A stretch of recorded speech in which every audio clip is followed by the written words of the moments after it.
Let's talk about Senator Bernie Sanders, who wrote a book, which means he's a fake socialist. All right, let's talk about the book. It's okay to be angry about capitalism. Why did you think now was the time for this message? And why okay? It seems like you feel that there's a degree of resistance to the idea of any criticism of the golden goose. Look, Tony, this country faces enormous crises, and it's important that we have a serious discussion about those crises. Economically, what's going on in America? Simple reality is the people on top, the billionaire class, are doing phenomenally well. Meanwhile, the middle class continues to shrink. And in the richest country in the history of the world, today, over 60% of the American people are living paycheck to paycheck. Virtually every city in this country has a major housing crisis. We are the only major country on earth not to guarantee health care to all people as a human right. We spend twice as much per capita. Meanwhile, drug companies making billions. The insurance companies making billions. The gap between the rich and everybody else growing wider. Does anybody think America, 3 people or more wealth in the bottom half of American society? Anyone think that's appropriate? Let's talk about it. What do we do about it? And you're saying that the system is working the way it's intended to work. Exactly. It's working great for the billionaire class. No doubt about it. Now, you introduced a bill last week with Senator Warren that would not only extend Social Security, but increase benefits. Right. Now, do you believe that by taxing wealthier Americans that you could get some bipartisan support on this bill? We'll see.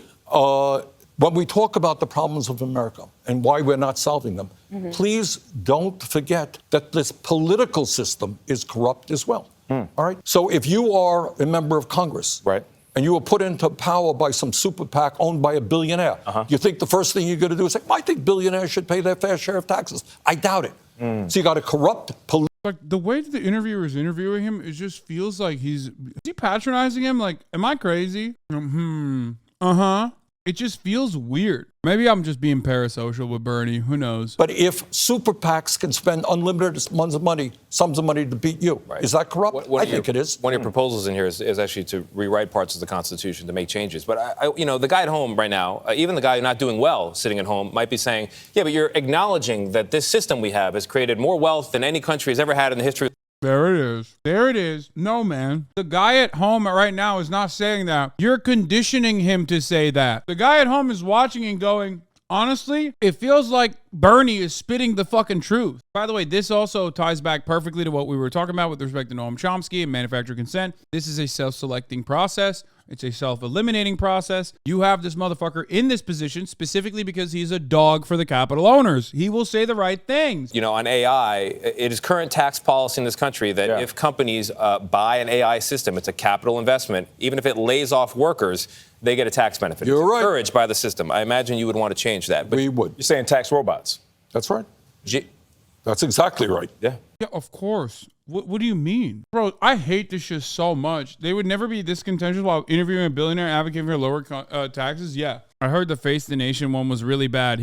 But one really great thing came out of this interview. He literally just straight up says Israel is an apartheid state that's doing war crimes and we need to stop giving it money. Make no mistake. I want to talk about one of the things you flesh out in the book. You talk about the alliance you formed with Joe Biden during the campaign to really shape the Democratic platform. Obviously, we were not able to get everything we wanted to get done.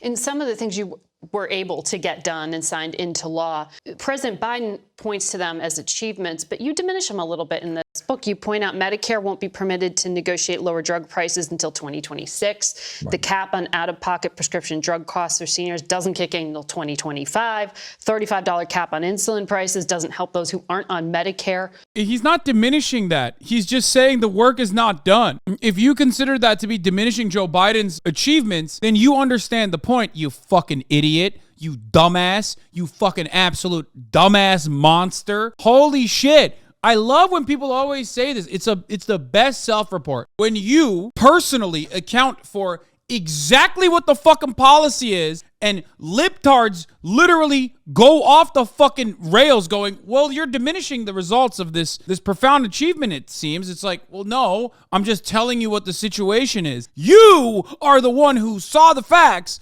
and thought that it falls short of what is necessary. Fuck you. He hasn't delivered. No. I mean, look, this is the real world that we live in, is that you need 60 votes often in the Senate. and Democrats had a slim majority in the House. We also have one of the most innovative healthcare systems when it comes to creation of pharmaceutical drugs. You are doing this. No. So when someone hears you lay out the problems with our pharmaceutical industry, as you do in this book, it's say, but the life-saving vaccines, for example, for COVID, they were created by the United States of America. They were created by the pharmaceutical system with taxpayer help. Sure.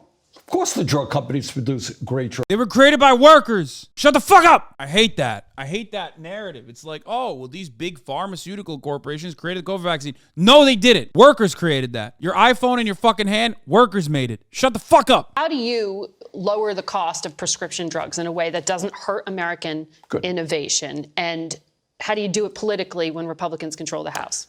You know, I saw a poll that was done just for Republicans. And you know what Republicans regarded as the major priority they were concerned of? High cost of prescription drugs. Mm-hmm. I loved it. Like, is she even talking about the book? Is she promoting the book? Or is she just like arguing the sanctity of capitalism towards this like old, like this 800-year-old socialist man who wrote another book about you should be angry at capitalism. It's okay. Actually, everyone should be angry all the time sometimes. Meanwhile, she's like, actually, sir, you say you're a socialist, but here you are.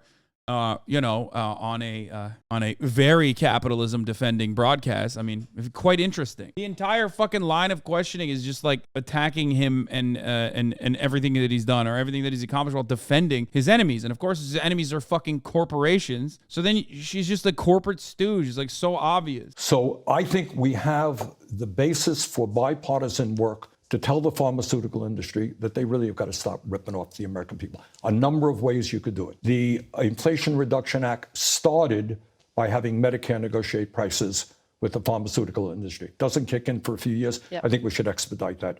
Number two, of all people, my good friend Donald Trump, all right, who I disagree with on everything, had the idea that maybe Medicare should not pay prices higher than the average of what countries around the rest of the world are paying. That's a good idea, and we want to pursue that as well. And there's the concept of reimportation. She's about to get real German with it. She's about to get real German with it and be like, you just said, my dear friend Donald Trump, which means you're not being sarcastic. It's not allowed. You said it. You're also defending the Donald Trump, who everyone knows is the worst president in the United States of America history. No jokes. 9. I don't allow it. I want to ask you about what's politically possible in that makeup of Congress right now. Democrats have this narrow 51-seat majority in the Senate. Both of Pennsylvania's senators are out of office right now dealing with serious health issues. It's like you're responsible for John Fetterman being out of office. How can we make John Fetterman being in the hospital about Bernie Sanders? Jesus fucking Christ, dude. How can I use anything and everything against Bernie Sanders in this regard? What does this have to do with the book or capitalism? Now she's just moved on from that to be like, she's about to be like, deforestation is happening in Brazil. Why is it your fault? And we have, 8 major media conglomerates, corporate media conglomerates that control about what 90% of the American people see, hear, and read. Those are really issues that we need to discuss. That's what the book does. Do you worry when you talk about the corporate media that you are targeting journalists when you say that? No. Donald Trump talks about fake news, and that's... Yeah, no, it's true. No, it's the same. He's just the same as Donald Trump. Let's not ever fucking ask why people also agree with Donald Trump and how Donald Trump is able to weaponize the distrust that people have in mainstream media. There are valid ways to criticize mainstream media and mainstream news. And then there are ways that Donald Trump weaponizes the valid distrust that some people have for nefarious right-wing reactionary purposes. It's awesome. It's great. This kind of narrative basically also just ends up doing nothing, positioning yourself against someone who is otherwise trustworthy, okay? Bernie Sanders is a trustworthy figure. He has consistently been the most popular senator in Congress by the widest of fucking margins. When you turn around and try to like belittle him this way, a lot of people go, oh yeah, here's mainstream media again, doing fake news again, attacking this dude, which we like. We don't like mainstream media, but mainstream media does not have the capability of understanding anything outside of their fucking little echo chambers or echo chambers. I said echo chamber. Fuck, I did it again. Where they think like, oh, well, our wealthy watchers, our professional managerial class watchers, the wealthy people that watch us, our sponsors or corporate benefactors, they don't like this guy, so we don't like this guy. We can say whatever the fuck we want. My experience one-on-one with media, they work hard. They very rarely am I misquoted. But what I am talking about, Margaret, is that corporate media limits the kind of debate that we have in this country. You tell me, you know more about it than I do. How often do we talk about income and wealth inequality? We're talking about right now, Senator. Yeah, but how often? Not everybody is Bernie Sanders on your show. How often do you talk about concentration of ownership? How often do you talk about the fact that we are the only major country on earth not to guarantee health care to all, and yet we spend twice as much money? How often do you talk about Ohio? Be like Ohio's deregulation and how, you know, the government lobbied for it. There's only one fucking panel that talked about it, and it was Chris Hayes. Other than that, and he barely even alluded to it. Other than that, like, nobody fucking talked about it. That if somebody has a baby in Finland, they're getting 9 months off or 10 months off paid family leave? I will talk to you about paid leave for families any day of the week. They also have like a 56% tax rate in Finland, though. It's a very different system. But good, but let's talk about it. What do they get for that? They get free health care, right? Free higher education? Yeah, of course. I wonder how much she makes. That's the funniest part. Like, ultimately, she makes an unimaginable amount of money, okay, in comparison to the average worker. Like, 100%. And she's like, oh, 56%, that's a lot. First of all, that is a misunderstanding of how that works. It's probably the top marginal tax rate that she's referencing. And that is, again, that doesn't mean automatically they take 50% of your entire tax. Like, that's not how this works. So why the fuck is everyone talking about this? I feel like nobody understands how tax rates work. Like, no one understands it, or rather, people purposely advance the misinformation deliberately. That's exactly what I'm talking about. Yeah. That's the debate I want, and that's the debate we really don't have on the corporate media. You write, the essence of the Democratic message in recent years has been, we're pretty bad, but Republicans are worse, so vote for us. Is there anyone inspirational in Democratic politics? Sure, there's some great people who are working night and day to protect working class people. The thesis of that particular chapter is that working class people are responding to the Republicans not because they want to cut Social Security and Medicare and give tax breaks to the rich. It's they have heard Democrats say for years that they are the party of the working class, and then people are saying, really, I can't afford health care. I can't afford prescription drugs. I can't afford to send my kid to college. The more he's right, the more they bully him, dude. It's crazy. So who's the next Bernie Sanders? Who is that voice? I'll let you discover that. I don't. What I will tell you, and we talk about this in the book, what I am extremely proud of is that there are more really strong young progressives, often people of color, and that is. You know, if you ask me what I'm most proud of is that so many young people, we won the young vote overwhelmingly. And I think young people are saying, we don't want to tinker around the edges anymore, not on climate change, not on racial issues, not on economic issues. We want transformational change. And if my campaigns played a role in changing that consciousness, I'm very proud of that. Former Ambassador Nikki Haley is running for president, as you know, and she said there should be a mandatory mental competency test for politicians older than 75. You're 81. Do you take offense at that? What did she mean? I don't understand what you... God, he's so sick. God damn it. I do agree with that. Bernie would fucking nail that mental competency test. Not sure about Joe Biden. I love him so much. God, I'm such a fucking stan, dude. How can you not love this fucking guy? He's just given his entire life to the goddamn cause, dude. Holy fuck. He's such a silly Billy too. Oh, I am old. What do you mean? No, I think that's absurd. You know, there's a level... Absurd. Yeah, you know... I don't think it's absurd. He should just be like, yeah, I'll do a mental competency test. I'll show people I'm mentally capable. Racism, we're fighting sexism, we're fighting homophobia. I think we should also be fighting ageism. No, Bernie, no. Oh, God, it's hard. It's hard. He is old. He's very old. Trust people, look at people, and say, you know, this person's competent, this person's not competent. There are a lot of 40-year-olds out there who ain't particularly competent. Older people, you know, you look at the individual. I don't think you make a blanket statement. If Bernie was more of a charismatic person, which unfortunately he is not, he's a very kind person, he's a very wonderful person, but he's like not the most charismatic person, he would turn around and be like, Marjorie Taylor Greene is 43 years old. Do you think she's competent? I think not. You know what I mean? Like that kind of thing, you know? I do think that mandatory tests for anyone over the age of fucking 60, HasanAbi, I'm on board, baby. Let's do it. You say in the book that Democrats are wrong to suggest that former President Trump's supporters are racists, sexists, and homophobes, that they're deplorable. You point out these so-called racists, many of them voted for Barack Obama, but their lives didn't improve. Do you think that the Democratic Party messaging is just entirely wrong-headed to frame this as a broader moral issue? Look, this is like probably his, I know what he's trying to say here. I know what he's trying to do here. I think the best messaging in this situation is just, you know, if you're running for president, you got to say it. Ultimately, you know, we are living in a racist country. You can't really say that if you want to run for president. And ultimately, for that reason, like I, as a white person, it's much easier for me to say this, but I'm very understanding of social conditioning. That's why I think I can do a decent job at, like, you know, changing the social conditioning that people have underwent that made them who they are. You know what I mean? Hasan, you ain't white, dude. Okay, I don't care, okay? I am. You can say you aren't white all day, every day. It doesn't matter. I have white skin, and I have a lot of white mannerisms. To the outside world, before they fucking find out my name is Hasan, people think I'm white, okay? I have a lot of privilege for that reason. I don't know if you're saying this in a way that you think, like, helps my background or whatever. But ultimately, that's the truth. You know what I mean? I'm white as fuck. I'm also classified as white by the U.S. Census, but ultimately, you know, might be a bit of a, you know, spicy aioli, but ultimately, I'm still pretty fucking white. Are there supporters of Trump who are racist, sexist, homophobes? Absolutely. But to paint a broad brush and say, well, that's the reason that they don't vote for the Democrats, that is really wrong. Look, I've been all over this country. I have worked with trade unionists, people on strike, people who had the courage to stand up for economic injustice. Great people. And I talked to the union leaders, 70% of our people are Republican. Why is that? Because I think they have lost faith that the Democratic Party is going to stand up and fight for them.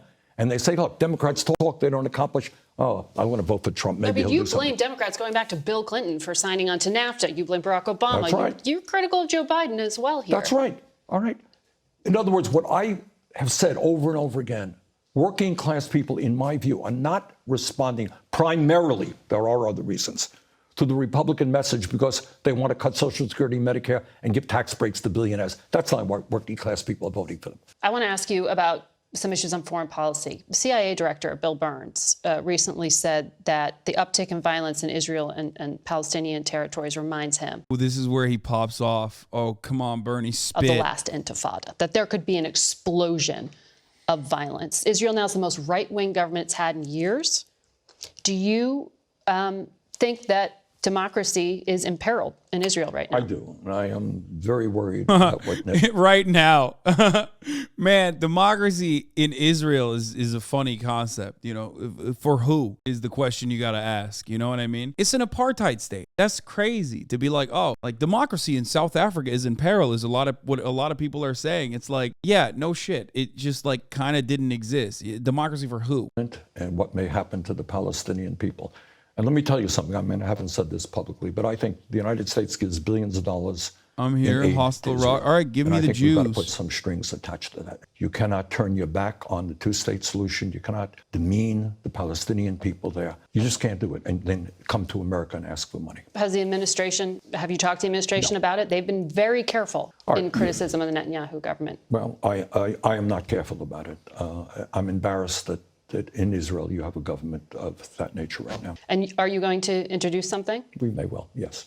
To try to attach strings to U.S. You cannot give, if you have whether it's Saudi Arabia or other authoritarian societies, if a government is acting in a racist way and they want billions of dollars from the taxpayers of the United States, I think you say something. The most anti-Semitic thing you can say is compare Israel to Saudi Arabia. In the eyes of the media, they're like, whoa, Saudi Arabia is bad. They're our allies. We'll always defend them. But we know they're bad because they're Muslim. You know, just fucking calm down. Okay, calm down. How dare you? How dare you, sir? You just made a comparison that I find to be very, very unacceptable. Saudi Arabia, yep. You are, when you talk about American workers, you're proposing a new cabinet-level agency to focus on the future of work and workers. You talk about taxing robots who might replace humans. Isn't the Labor Department supposed to be doing these things? Well, theoretically, but I don't think we're doing enough. Look, this is a huge issue. There is a revolution taking place now with artificial intelligence and robotics, okay? Millions of workers are going to lose their jobs. Who's making those decisions, Mara?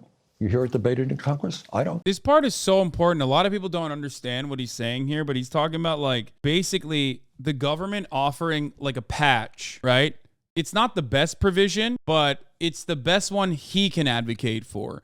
But what the theory behind what he's saying is what's significant here. Workers are not making this decision to cut the labor force and implement artificial intelligence in their stead, right? That is the true problem. That is that is the real issue here. The real issue is that, like, it's not like workers are the ones who are making this decision. If the workers were the ones who were making the decision, they would probably make the decision to cut work hours, right? Still maintain the same pay, or maybe even a larger percentage of the fucking profits that the artificial intelligence would be creating. But because it's the capital owners themselves who make this decision, they do it at the behest of what they call efficiency. What that means is cutting the workforce down as best as they can, giving the remaining workers more of a workload while maintaining the productivity at a similar level, because the AI is there to improve productivity. It's not there to improve the workers' conditions. That is the problem with AI and automation.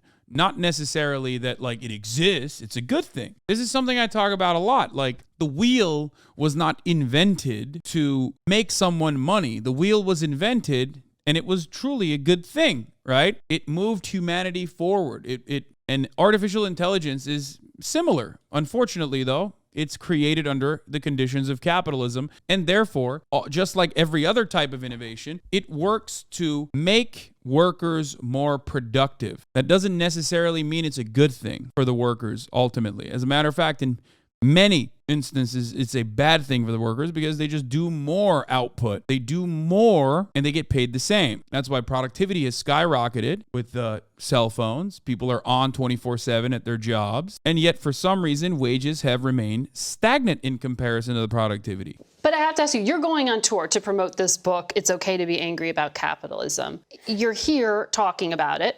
I understand we're not the bad guys you're describing in the book when it comes to media, but tickets for your tour apparently are selling for $95 on Ticketmaster, which is... Oh, let's go!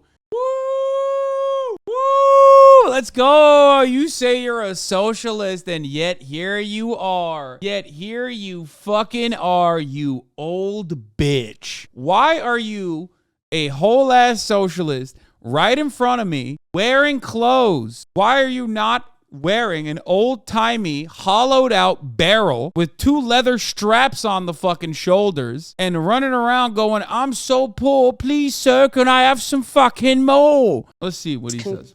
Accused of anti-competitive behavior. You know that. Some of your Democrats are criticizing them.